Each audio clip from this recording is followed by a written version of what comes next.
సరికొత్త వార్తలతో latest updates తో మీ ముందుకు వస్తున్న కలం న్యూస్ ఛానల్ ను సబ్స్క్రైబ్ చేయండి, లైక్ చేయండి మరియు షేర్ చేయండి.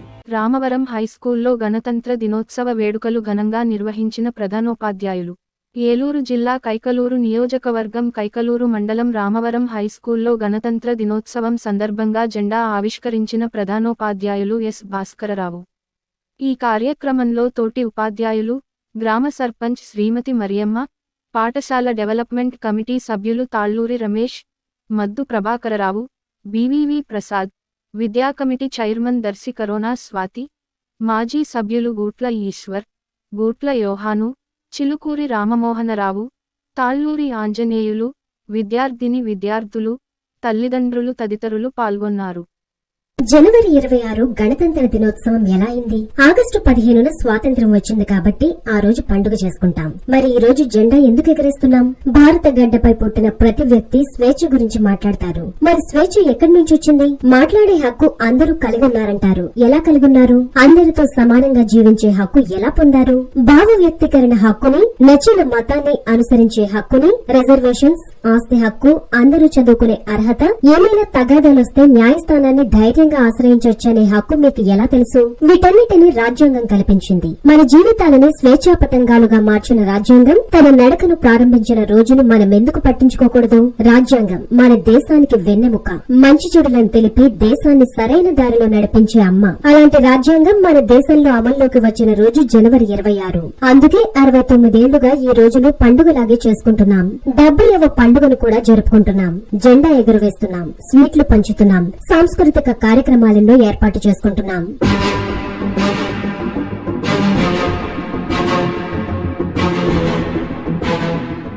చరిత్రలోకి ఒక్కసారి తొంగి చూస్తే 1947 ఆగస్టు 15న మన దేశం స్వాతంత్ర్య దేశంగా అవతరించింది. కేవలం స్వతంత్రమే లభించింది. కానీ సర్వసత్తాక, సామ్యవాద, లౌకిక, ప్రజాస్వామ్య, గణతంత్ర రాజ్యం మాత్రం కాదు. దేశాన్ని నడిపించడానికి నాయకులున్నారు తప్ప సరైన విధి విధానాలు లేవు. బ్రిటిష్ వారి చట్టాలే అమల్లో ఉన్నాయి. భారత ప్రభుత్వ చట్టం 1935 అప్పటి వరకు అమల్లో ఉంది. మనల్ని మనం చక్కగా పాలించుకునే విధంగా ప్రభుత్వ నిర్మాణం పరిపుష్టంగా ఉండేలా ఉత్తమ దిశానిర్దేశం చేసే రాజ్యాంగం మనకు ఉండాలి అని భావించారు ఆనాటి గొప్ప నేతలు.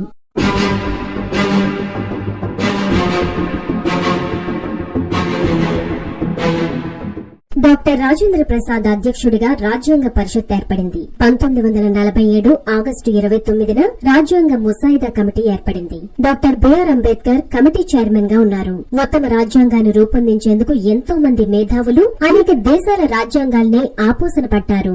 ఎన్నో దేశాలు తిరిగారు, ఎంతో పరిశోధన చేశారు. వాటన్నిటి ఆధారంగా కొన్ని దేశాల నుంచి మంచి సూత్రాలని దత్తత తీసుకుని మన రాజ్యాంగ రచన రాశారు.